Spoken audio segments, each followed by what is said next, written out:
I told my husband exactly what I wanted for my birthday. He insisted on a surprise. I went out for a quick errand, came back expecting fun, and instead my mom is here while he's downstairs gaming, and I'm realizing gifts don't fix being completely ignored. Posted by you/accurate swimmer 326. It is my 41th birthday today. My husband, 49M, of 19 years can be a jerk. I don't need anyone to tell me that. His bad behavior is few and far between though. Most of the time we get along, love each other, our intimate life is great and fairly frequent. He is very unselfish in bed, cleans up around the house, and is ready to jump in and do whatever needs to get done with the kids. Generally, he is a good husband with some bad qualities.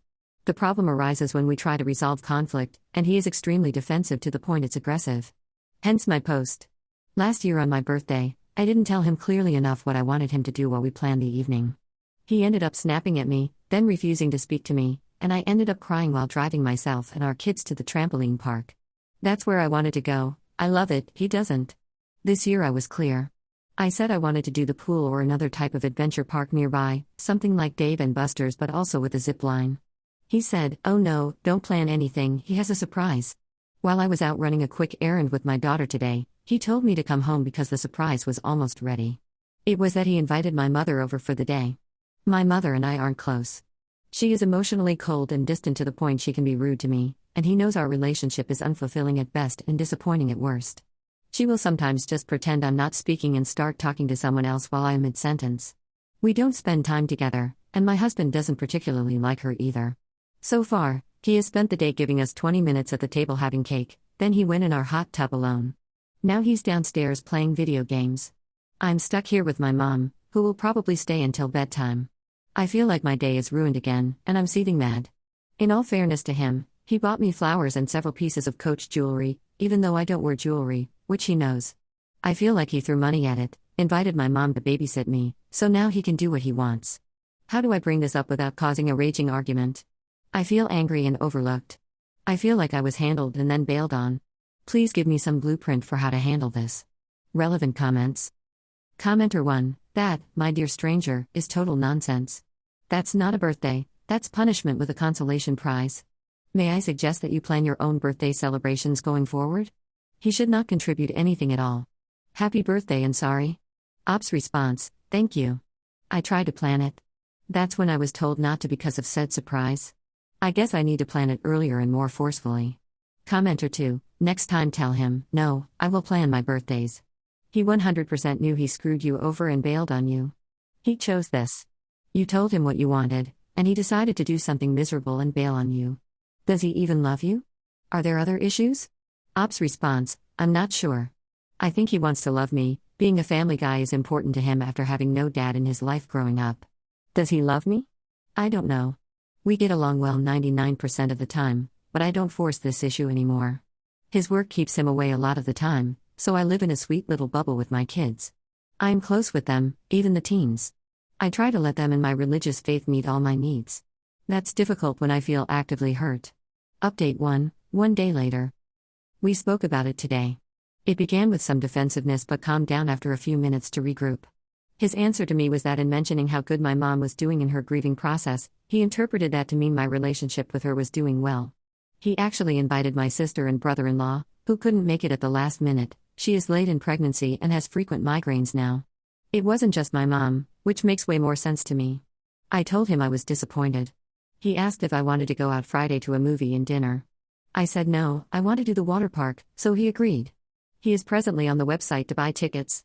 I also wanted to address a few comments suggesting that getting along isn't the same as being happy, and it's possible I phrased it wrong. We actually have a good time together. It isn't just non-argumentative, it is good. Like, he rubs my back, picks up my prescriptions, and notices when I'm stressed and asks if I need an afternoon out. We are horrible at conflict resolution, that's it. I make his appointments, light the fireplace, and make dinner so it's welcoming when he walks in the door. I am aware that I'm the partner who cares more. It is what it is. He is presently watching cartoons and painting our daughter's nails. My romantic fulfillment isn't the only thing at play here, and it also isn't an unsolvable problem. I appreciate all the responses. Thank you for taking the time to offer support, suggestions, and your own experiences. They were heartfelt and personal, and I don't take any of that lightly. Relevant comments. Op added in the comments, yes, I know we have issues. I realize his behavior is not acceptable, I also realize that half the problem is that I've been accepting it.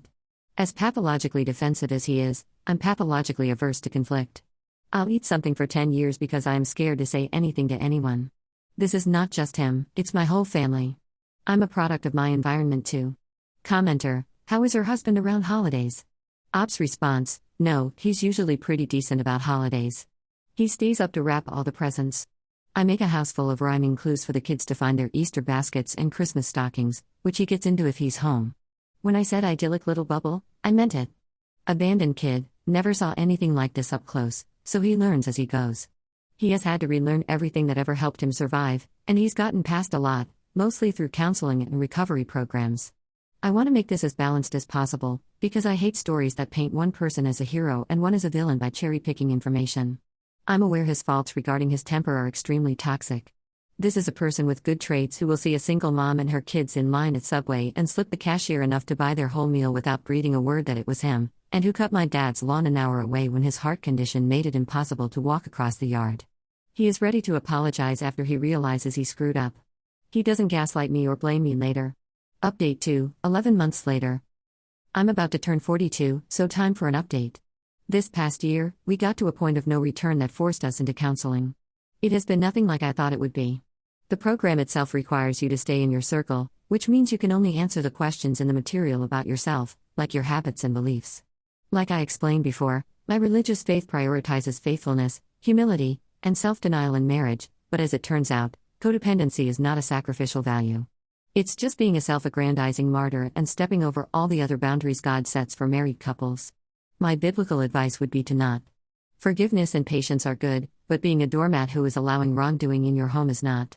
His progress has run parallel to mine, recognizing destructive and abusive patterns, and understanding that those were his problems to solve, not mine. It didn't matter if I said something benign that triggered his PTSD or smashed his windshield with a baseball bat, his response was still his own responsibility, and a perceived attack or even a real one didn't give him the right to hurt me, not physically, but still very real, with his temper. I reread a lot of these comments, and some had made wild assumptions and some hit the nail on the head. He was selfish on certain issues, and I had neither the self-esteem nor the courage to speak up on those matters. So here we are, a month shy of a year later, having done the hard things. Still doing the hard things, which is being honest about ourselves, to God, our tribe, and each other. It's unfamiliar territory. I feel incredibly vulnerable, but I don't want my girls to grow up and repeat this. I have an obligation to show them that people can do better if they want. He apologized to our daughters the other day for how he behaved in front of them, then to our son, but first and foremost to me. We're planning a trip for my birthday without my mother. I guess after all is said and done, you know your partner. I knew he could change. I knew he wasn't playing a role but that he wanted to be more and just lacked the skills. I knew I should change, but I felt I couldn't, and it was all on him to be better, so it would be easier for me to be codependent and anxious. If you know your partner has the character and commitment to change, he can. If you think the problems have nothing to do with you, you're wrong, even if you're just allowing them to continue. Forgiveness without accountability is really just permission to do it again. Thanks, everyone, for taking the time to read and respond. Blessings to all.